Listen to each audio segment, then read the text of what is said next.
Hey everyone, welcome to the Eat to Win show where sports nutrition meets peak performance. Get ready for expert insights, real stories, and tips to help you win with every meal. Let's dive in. Hi, and welcome to the Winner's Circle and the Eat to Win podcast. I'm Tavis Piatola, your host, and we're here to talk about all things sports nutrition and how we help athletes win. Whether you're an athlete or just passionate about nutrition, this is the place to be. Joining us today are Dr. Kristen Hicks-Roof and also Dr. Drew Gonzalez, two leaders in the field of research with sports nutrition and exercise science who are bridging research and practice to optimize athlete recovery and performance. Together, they're going to unpack how protein quality, amino acid composition, and timing can profoundly impact athletic performance, recovery, and readiness from the lab bench to the playing field. So let's jump right in. Dr. Drew, Dr. Kristen, thank you so much for being here today. Really appreciate this opportunity to interview you both. Yeah, happy to be here. Thanks for having us. Excellent. So let's dive into the questions. First thing I want to kind of get into, number one, is just learning a little bit more about what inspired each of you to dedicate your research and careers to the intersection of protein, performance, and athlete recovery. Dr. Kristen, let's start with you first. Yeah, so I was a soccer player my whole life. I always realized that performance was directly tied to what I ate, which actually made me want to become a dietitian in the first place. And as I went along in my career, I continued to see how nutrition was so integral, not only in the protein, but also the micronutrients to optimize performance. So a lot of my research is actually on nutrition translation. How do we take this really complex science that Drew and his teams are doing and communicate it to health professionals, coaches, strength and performance folks? And so that's really what I'm focused on. And so protein, now in my role at the National Pork Board, we're really looking and investing in research to understand protein quality in supporting tactical athletes all the way down to your everyday athlete. And that's really what inspired me in my journey so far. Excellent.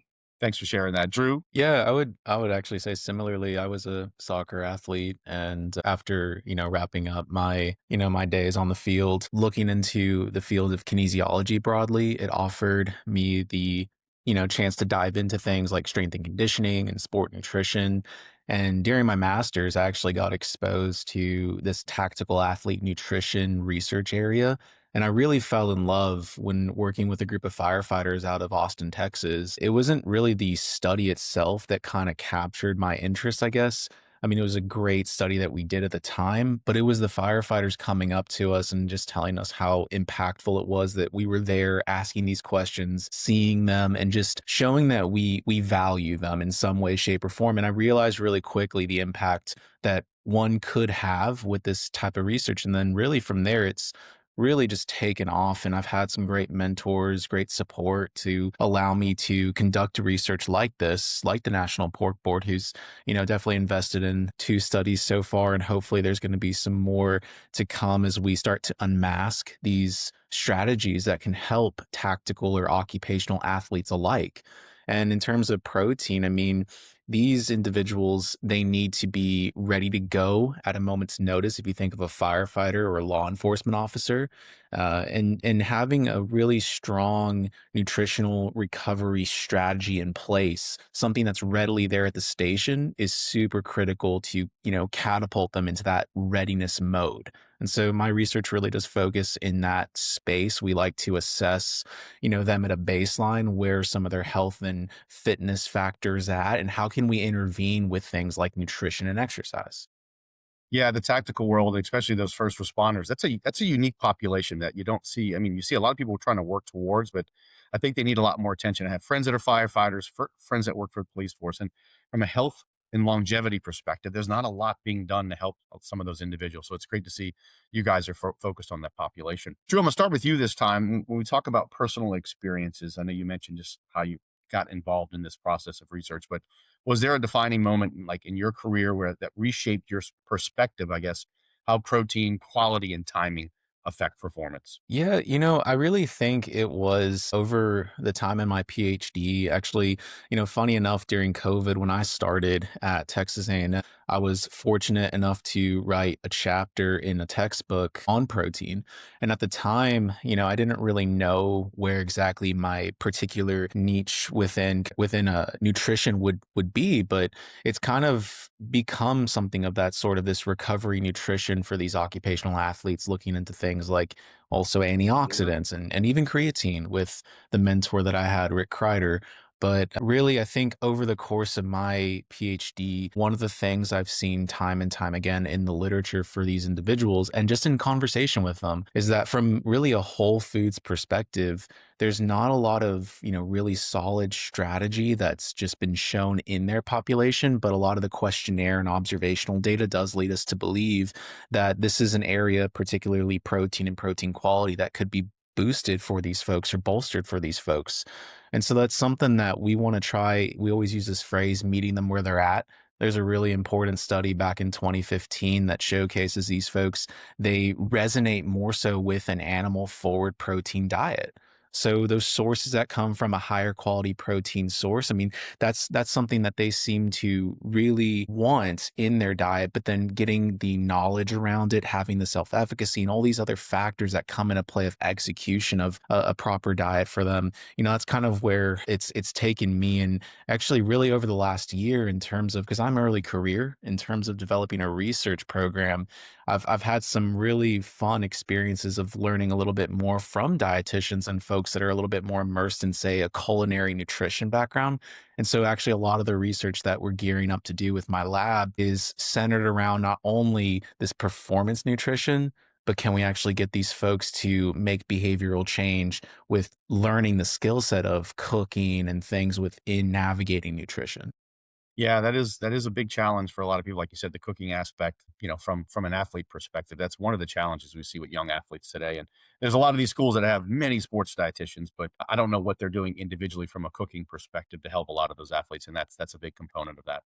Kristen, anything you want to add to the personal experience question, things that reshaped your perspective on protein quality timing? Yeah, I think Drew, you really hit the nail on the head and exactly what my focus is. It's how do we take this really complex science where you're looking at the physiology and the microbiology and all the way down to what's happening with the nutrients you're consuming and the performance output.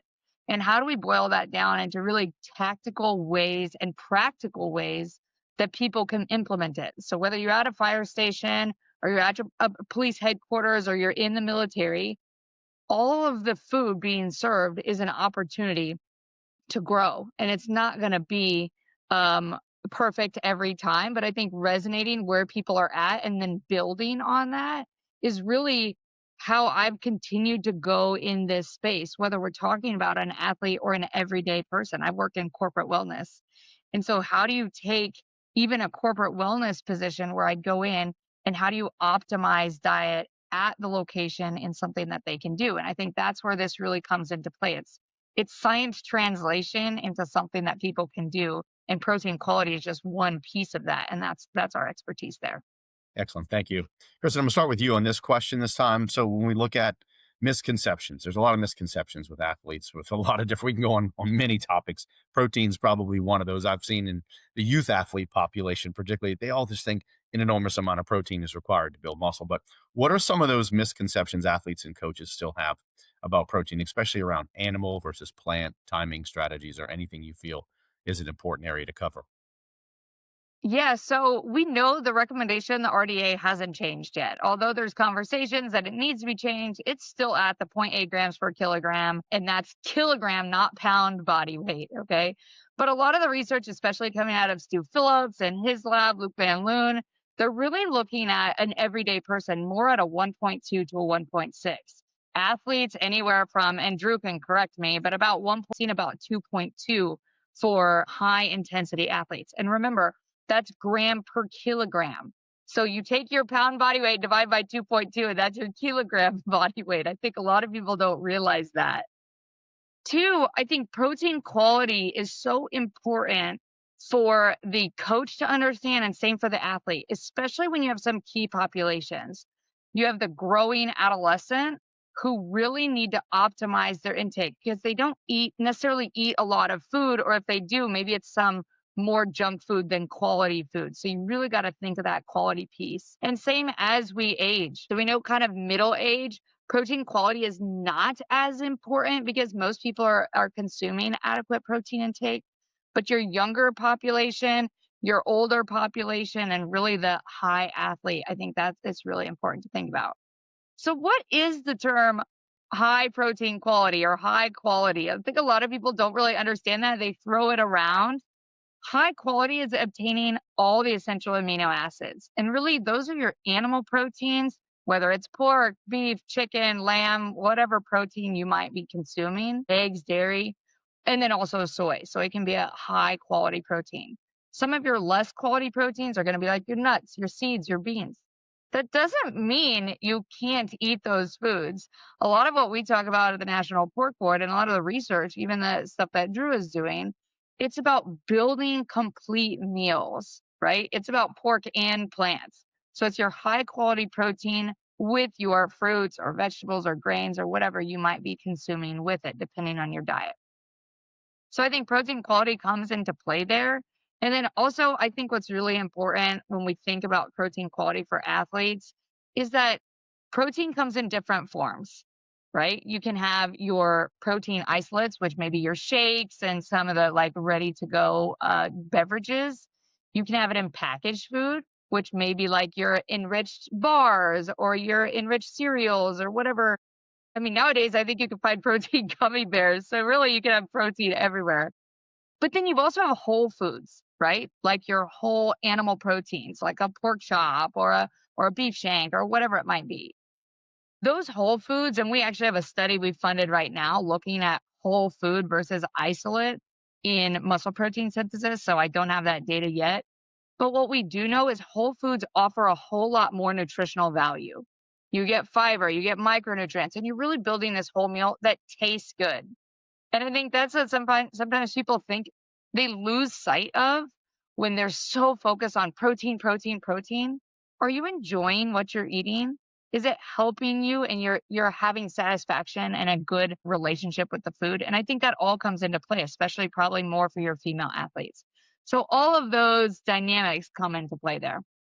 You make some great points about the whole food and the ready to drinks because I think people today are just so rushed, whether it's a young athlete or the executive. Everybody just needs fast paced lifestyle. And it's unfortunate that in this country that we just everything's work long, work hard, and work many hours versus you look at other countries where they take a couple of hours off, they take a month off at times where it's like, wow. And they enjoy their food. They actually sit down and eat a meal and probably take 30, 40, where it's like ready to drink. Let's just get some convenient protein. Oh, I can drink 3 of these a day. That's my protein. No, it's not the same. And I think one of the things too, I've personally recognized when I eat in the morning, eggs, my every day is 2 eggs, egg whites, ham, pork, and make an omelet and then put that on 2 slices of whole grain bread. I'm much fuller. I'm fuller for probably 4 hours versus if I make a smoothie, I'm like 2 hours later, still the same amount of calories. I'm like, I'm ready to eat again. So I think that whole food aspect, people don't realize you're going to stay full a lot longer. And it's from a weight loss perspective, which I know we're not talking about today, that may be more advantageous. Drew, I'm going to start on this question. This is kind of more thought provoking. I want to start with you on this. If you can change one thing about how sports nutrition is currently taught or applied regarding protein intake, what would it be and why? Okay, that's tough. I guess within, probably the context that I largely work in, I think we tend to see just based off of, questionnaire data. And this is some of the stuff that our team's worked on, whether it's been with athletes, ROTC, or these tactical occupational groups. That not often do they have strong general and even sport nutrition knowledge. They might not know how to identify certain whole food sources that are quality protein, or how much is within, say, 3 ounces of chicken, or kind of like those really simple references that you can think of where like you can eyeball something that's like the size of your fist, and how that could be leveraged in your meal preparation and planning and whatnot. So I think if there's a better way to teach not only the numbers, but the numbers within building the skill set of navigation within the kitchen, at the grocery store, a little bit more, I guess you can say, throwing this practical application spin Because if you think with, strength and conditioning, for example, and exercise, a lot of what we have to do is teach that skill set of how do you lift? How do you execute a barbell back squat, for example? And, one of the cool things that I sat in on at last year's American College of Sport Medicine talk was a sports culinary nutrition talk. And one of the big things they talked about was you don't learn soccer through a pamphlet. Why are we learning nutrition somewhat in that sense? I think we probably can all relate at one point or another. We've gone to the doctor's office and maybe, our blood lipids weren't super ideal or our weight wasn't where we wanted it to be. And we were handed a one pager that says, here's the DASH diet or here's the Mediterranean diet. But there's not really this actionable spin to it. And so I think that's a really important thing that we need to start doing. I'm actually in the process of this right now with a strength and conditioning class that I have. And granted, we only have maybe 1 or 2 weeks to really work with for the nutrition side. But in my mind, it would really make sense that, if they're learning something from the textbook, how can we put that into action? Even something as simple as going to Costco or Sam's Club, buying some of these different snack foods that could be used as somewhat of that recovery piece in between sessions. Maybe it's something that's higher in, some simple sugars to replenish muscle glycogen a little bit quicker and kickstart that recovery process in that context. Or again, in my area with these occupational athletes, obviously that's super critical if you talk going to back emergency responses. And so I think there's different ways that we need to start doing that job of not only teaching those numbers, here's where your protein, should be for the day, but here's how to truly accomplish that in these, say, 5 to 6 meals, including snacks. Here's how you can navigate the kitchen, navigate the grocery store to best leverage this. I love the whole analogy or just the whole comparison. Soccer was not taught on a pamphlet. That's just, it's true. And why should nutrition be like, here's a pamphlet, here's how you do this versus let's give you practical advice. Let's teach you. Kristen, anything you want to add about just, kind of what Drew mentioned, one thing about sports nutrition, anything different that you would want to talk about in regards to protein intake and why? I love the fact that he said you can't teach soccer in a pamphlet. And I think you're seeing the dynamic shift of trying to bring more food as medicine, food as health, food as medicine, culinary medicine, like all these are shifting across the healthcare landscape. So whether that's coming from your sports or to your everyday physician, I think you are seeing the tide turn a little bit. Now, the biggest way the tide turns greater is if insurance covers it. So until we get more data, Drew, like when you're doing research or anyone who's listening, if you're doing academic research, publish those findings. Talk about how integrating education, culinary skills in whole foods really do help performance, outcomes, things like that. Because the more data we have, the more we can really advocate and push the insurers to then cover those sorts of services. And that's the direction we need to continue going. And I think Tavis being dietitians, we've been wanting that for decades, right? And that's the direction that we need to go as dietitians as part of healthcare teams, whether it's sports scientists, physiologists, you name it. They're always team-based approaches. Yeah, and I think on the clinical side, which I've been far removed from that, but I see these companies that are available today that are now providing insurance coverage and for a lot of just online nutrition education and working with clients more from a weight loss perspective, which is great because we know a lot of the drugs out there today, they work, but they don't change habits, right? So that's the thing is we need more people to effectively help change habits. Let's talk about, Kristen, start with you on this one, kind of more of at least an inspirational kind of topic. What's one key lesson that you've learned, and we'll get to Drew after this one, that you've learned from working with athletes or tactical populations that others might find surprising? Yeah, I think it's actually the study that we funded with Drew and Dr. Kreider over at Texas A&M. It was looking at a plant-based meal, a whole complete meal, or a pork-based meal, and looking at recovery of Texas A&M military cadets after that high-intensity physical training. And it was a way to show that protein quality comes into play. It was a research question that we had, right? And so after the study, what they saw was the pork-based consumption helped faster recovery from exercise, less muscle soreness, less inflammation. And those clinical biomarkers are great. I love clinical biomarkers. I think they're super important. The other overlay from that study is that the participants enjoyed the meals more, right? And so if it's again creating this really good relationship with food, is that you can have nourishing food to optimize performance and it can still taste good. So a lot of times when people think they have to have nourishing food, it's like a very plain salad with iceberg lettuce and cucumbers on top. And it's like, no, no, no. You can have delicious nourishing food. And in this particular study, it was looking at pork and plants, right?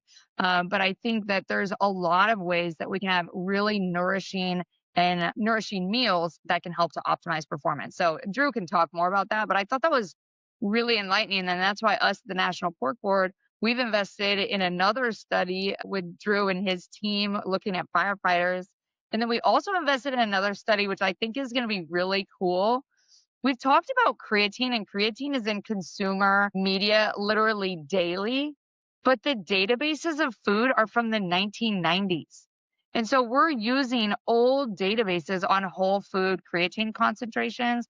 And so the National Pork Board actually just invested a study with Dr. Kreider and his team to update all the creatine databases in whole animal source foods, looking at all different cooking methods and how that may change creatine concentrations. So I think you take science that's invested by the NIH and by government, you take it by commodity groups and industry, and all that science comes together to then help that practical application. And exactly what Drew and Tavis and all the people who are probably listening to this, you do the implementation and we help bring the science to help with implementation. Excellent. Is there anything you want to add to what Kristen mentioned? Yeah, actually, one funny thing too about the study that we completed just last year with our core cadets at Texas A&M is it was interesting trying to even just market the study. We basically were kind of replicating the content within an MRE. And so when we were advertising this, a lot of the folks, they thought they were getting actual MREs and they were a little bit either apprehensive at first, or when they got there, they were surprised. They did really resonate with the type of food that they were consuming. And oftentimes we found that that animal forward, source was a little bit more robust in their response, at least subjectively there.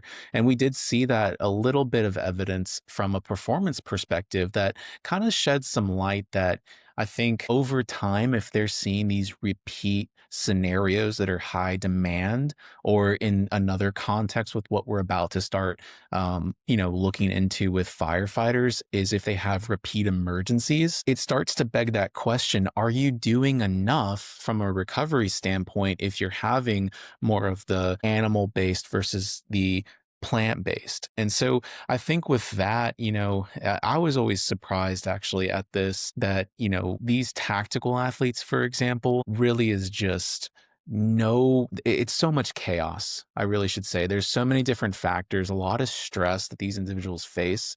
And recently, we even did some work shedding light on the idea that not only are they dealing with obviously the natural process of aging, which is, going to ultimately get all of us, but they're dealing with accelerated aging because of all the stressors of their job. And so you take a young firefighter joining the service, say at 20, and they get to maybe 10 years in, versus someone who maybe started a little bit later on in their 30s and only goes 5 years. Well, that 10-year exposure might be greater and putting that individual at a greater risk than the one who just had the 5-year exposure.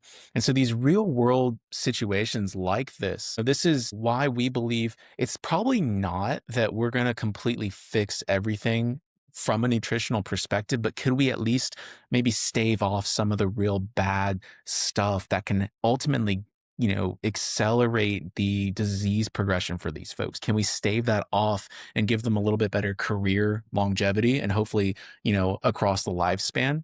So I think these are some of those real world questions that we're hopefully trying to unmask in the coming years. And I think it's a really exciting time with all the things that, Kristen had highlighted with the study that we first did, what we're gearing up to do, and even with the creatine and different, animal based or different slices or styles of pork, showcasing that folks can really strategize even better with what they're getting in their diet from a food forward approach. Excellent. Yeah, no, this was just a great conversation on this topic, just to kind of see just the difference between, I know there are going to be people that are going to be plant-based no matter what, and that's fine. But there's so many individuals and athletes that just don't realize the value, the nutrient value of animal versus plant-based, especially from the recovery standpoint, the amino acid standpoint. So really interesting information. Stay with us as we take a short break and thank our sponsors. You're listening to the Eat to Win podcast with your host, Tavis Piatola. LiquidFuel is a new sports and hydration product formulated by a sports dietitian to give athletes the edge to train and compete longer. It contains the low glycemic carbohydrate platinose, designed to keep blood sugar levels more stable to provide energy for 3 to 4 hours without the blood sugar crash seen in other leading sports drinks. Its unique 4-part electrolyte formula includes 50% of your daily magnesium need to optimize muscle function. LiquidFuel is naturally sweetened along with no artificial ingredients or colors. Currently being used by high school, collegiate, and professional teams, LiquidFuel allows you to live life with the confidence knowing you're properly fueling your body. Visit drinkliquidfuel.com and use the code MSD10 to get 10% off your offer. Welcome back to the Eat to Win podcast, where we're talking with Dr. Kristen Hicks-Roof and Dr. Drew Gonzalez. Let's get back to it. All right, let's talk about controversial, challenging topics. Drew, there's a lot of debate about red meat and athlete health. How do you navigate the balance between evidence-based protein quality and public perception? Yeah, I think one of the things that we're always kind of, juggling here is a little bit of mythbusters when we're doing research and then trying to communicate it to these folks and just making sure that they have, kind of a variety of things. They're not gravitating toward just one, protein source per se, if that's just going to be only red meat, but having a diverse consumption of whole food forward regimen set up for them. I do think it's something that we need to do a really strong job, especially in these tactical groups, is that communication and dissemination. I mean, what my lab's been trying to do, especially in collaboration with Dr. Kreider, is just the communication side, trying to get the practitioners involved, and then they can also communicate to the end users, but then also communicating it directly to the end users. One of the nice things that we started doing recently was writing in a journal that goes right to the station. And so I think that's a really great avenue for us to communicate in layman's terms different strategies that these folks can leverage. It's okay to have certain things in the moderation, that old adage, things are okay in moderation, but not living on either side of the extreme and really teaching that, strategizing. I always use this as a bit of a goofy example too, but, even recently, my significant other and I, we found out that you can go to Cane's and get, your chicken tenders naked. You don't have to have the breading. And that's just a simple strategy. If there are little strategies like that we can meet these folks where they're at, telling them, hey, these are things you can do. If you're going to go through the drive-through, if you're going to go out and eat and do X, Y, and Z, here's how you can navigate that best to get a really, kind of diverse and wide range of this food forward approach in your regimen. And that way it could be a little bit more balanced, a little bit more healthy. Yeah, I like the word balance. I try to incorporate that and say, look, some people have this all or none approach, right? It's like if they have something, I think there's been some research I've seen. New Year's coming. A lot of people are going to want to change habits. New year, new me. But like 90 to 92% give up in the first week or the first 2 weeks because they're not perfect. And that's kind of what they've thought in their head is like they make a mistake. And you just kind of mentioned, got to have balance. There's no perfection with this, especially with nutrition. And it's funny you mentioned Cane's because the first one that was ever built was on LSU's campus when I was a sophomore in 1995. And what a brilliant concept. And fingers in a chicken sandwich. It's like, and now Todd's just doing, crazy things. Anyway, off topic. All right, Kristen, let's talk about industry trends.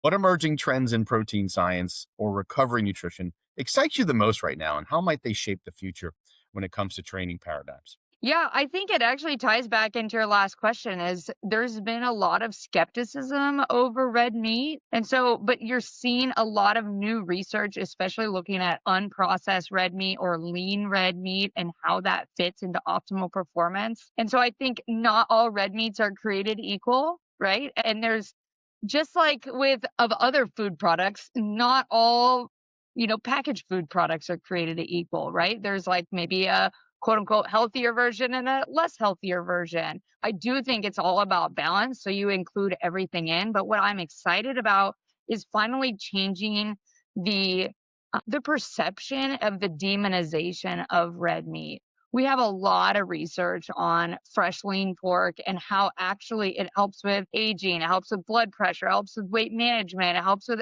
performance and recovery. And so I think it's a good opportunity to show people that you don't necessarily need this good, bad approach.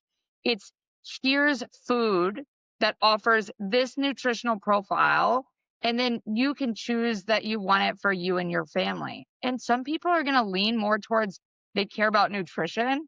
Some people are going to lean to convenience, right? Whether it's a Cane's or it's just like ready on the go or a protein shake. And so I think each human and each individual is going to have different priorities. And it's our job as practitioners, as dietitians, as sports coaches, whatever position you may hold, it's how do we meet them where they're at, right? Red meat can fit in balanced diets. We want to make sure that people have fruits and vegetables because those paired together, right? But just like, yeah, whether it's pork or it's fish or maybe you're a vegetarian, you can have ideal vegetarian diets. It takes education and some culinary skills, but you can have a well-balanced vegetarian diet, right? But it takes that knowledge and the skills and really the empowerment to want to improve your health and lifestyle. And that's what I'm really excited about is in the future of sports nutrition, whether you're a soccer player or a ballet, a dancer, or even your recreational athlete, how can we help them optimize performance in something that they'll actually do that tastes good, fits their wallet, and is something that they can practically do? And that's what I'm excited about. The science is moving towards. So my daughter, she have a 14-year-old daughter that's a highly competitive volleyball player. We just got back from a tournament. So she's listening to this. She's going to say, Dad, can they do research on the impact of sushi post-workout to see if it enhances recovery? Just wanted to throw I that think out. there's What's There's that? probably a role there, right? You got some rice, you got some veggies, you do have that high quality protein with that animal seafood, So I think all foods fit. It's just how do we continue to show what that looks like in the science to give more comfort and confidence to every person as they're eating those foods. I love how you said, no good or bad. And I live that lifestyle. It's like you just stop labeling foods good or bad, healthy or unhealthy. That creates an unhealthy relationship, with food. Last question before we start our rapid fire round. Drew, if you could design the perfect post-training meal for optimal readiness and recovery, what would it include and why? Now I'm kind of tempted to say the sushi and throw in a chocolate milk, but if you've had those high protein Fairlife chocolate protein shakes, those are really good. I usually like to do that whether it's after a long run. So I love running. I'm actually training for a marathon right now. That's one of my go-tos. I know that that's not, a complete meal there, so I wouldn't mind some sushi thrown in there. That'd actually be pretty good. One of the things that we usually do just at home this is just because of convenience, but air fry some chicken nuggets that we found at the grocery store. But the nice thing with these is they actually have a really good ratio of carbs, fats, and proteins, a little bit higher on the protein side versus like your standard like Tyson nugget. I'm not trying to say anything there other than these are just, they taste really good after throwing them in the air fryer. So I'm pretty basic when it comes down to it. Just, some chicken nuggets and a chocolate milk protein shake. I would be good with that, mostly because of higher protein, try to kickstart that recovery. And then the amount of carbohydrate in there is pretty decent. I'm also a pretty big sugar junkie, I like to say. So I'll throw in like a few random thin Oreos or something just to kind of crave the sweets. But yeah, I probably don't have the most amazing recovery meal right there, but chicken nuggets, Oreos, some chocolate milk, that'll get it done for me. Carbs and I think protein, right? anyone is, oh my gosh, I think people listening are like, yes, Drew just approved that as a post-recovery meal. Well, I'll never forget when I was with Tulane Athletics, I was talking to, I don't remember if it was the swim team or tennis team, and somebody was asking about donuts. And I was like, look, donuts can fit in the diet. If you're going to have sugar, have it after the workout and then have it with like a chocolate milk, because we had a refrigerator with milk and things they can go grab. Well, one of the coaches, they came up to me like a day later. Hey, one of the athletes said they can eat donuts. I don't think that's a good idea. So wait a minute. It was just the context of how you hear so like you said, wow, this guy said I can eat Oreos. That's great. I'm going to be good to go. I'd say from a dietitian perspective, right? And I think, Drew, that's practical, right? If you may be younger, you're on the go, you're working full time, if you have kids, you may need some of those convenient options. And I think look at your lifestyle and what fits in your lifestyle. we want to push people towards whole foods. We would love people to cook. Now, obviously, that's not always ideal, but I think that's where the food industry kind of meets where people are at. The food industry really works to create products to help support people. So now you're seeing some, smaller dairy options. You're seeing bite-sized pork to-go cups, or you're seeing bite-sized chicken on the go. I saw the other day they have I think it's Tyson might be having a like chicken poppables that fit in a cup holder in a car, right? And so I think that's where the industry does a great job in the sense of creating products for people who are on the go. But I encourage people, eat your high quality protein, but always pair a plant with it. Pair a fruit, a vegetable. It could be like a skewer, a sweet potato mash, a veggie sticks, whatever. Try and pair that with to really optimize the nutrition while also helping with the protein intake. Excellent. Let's start a little quick rapid fire round. Really, so just quick little questions for each of you. Kristen, I'll start with you. Coffee or tea? Oh, tea all the way. Drew? Coffee, iced coffee. All right. Kristen, favorite training snack? My favorite, I do a ham, egg, and cheese, like little mini breakfast taco after I work out. Perfect way to get my 20 plus grams of protein and it tastes delicious. They have these little mini store-bought like pierogies. If y'all have had those filled with like cheese and potatoes, those are also pretty good. So we usually sub those for the chicken nuggets or one or the other. Kristen, morning or evening workouts? Morning. I'm a 6:15 girl. I don't know that I have a particular time. It's kind of whenever I can fit it in. The day's chaotic for my own self. I kind of induce that on myself. Kristen, best advice you've ever received about recovery? I think oh man, that's such a good one. Best advice is do what works for you. Awesome. I like that. Drew? Yeah, I would say the same, or listen to your body. If you need rest, take it. If you need a little extra sleep, take it. Yeah, like when you say do what works, who was it? Marshawn Lynch eating Skittles like at halftime or on the sidelines in football. All right, last question here. One thing people don't know about your research, Kristen. So we invest almost $1 million a year as the National Pork Board in research, everywhere from infants to aging to tactical athletes to your everyday health. And so I think that's really impressive that we're helping to contribute to advance the role of pork in human health. We do a lot of clinical assessments that may not get highlighted as much. A lot of the publications we do is just at like a baseline level, trying to understand health and fitness and how those things relate into ultimately what nutritional intervention we can leverage. Excellent.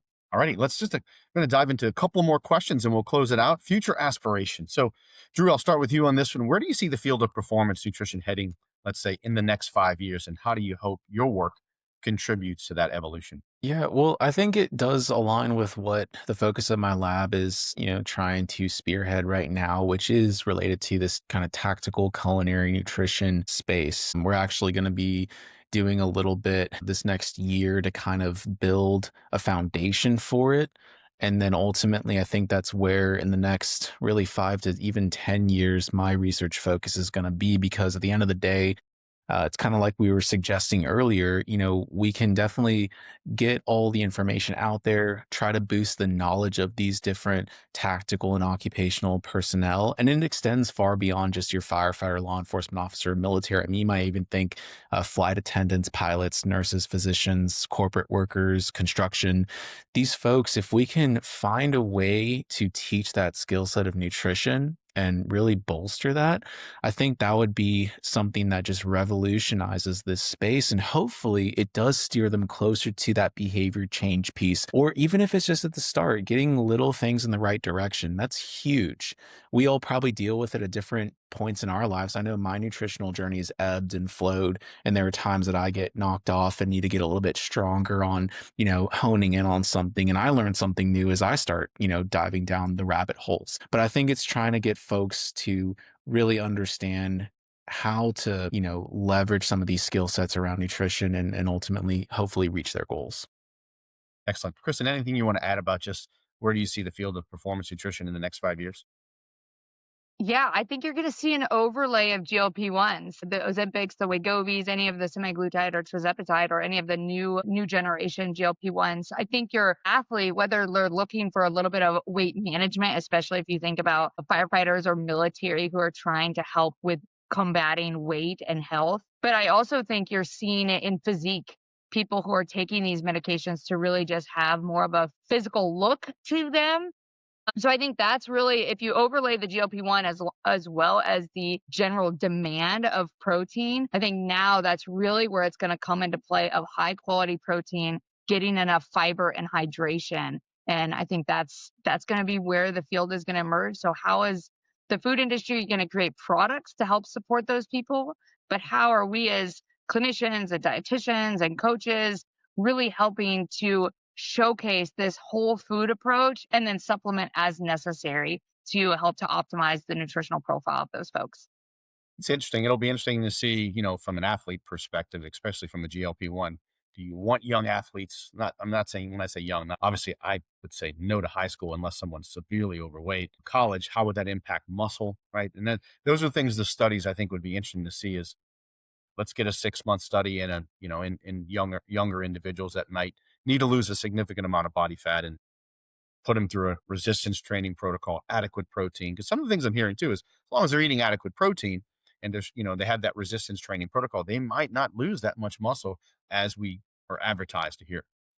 Kristen, I'll start with you on this second to last question. Any books, podcasts, research studies that you would recommend for athletes coaching or coaches that would want to know a little bit more about protein quality, So I performance would nutrition? say, yeah, sorry to interrupt you. I would say, I mean, I'm not as deep in the sports performance. That's just one of the niches that we're involved in. I love Exam Room Nutrition podcast with Colleen Sloan. She's a PARD, really talks a lot about clinical translation.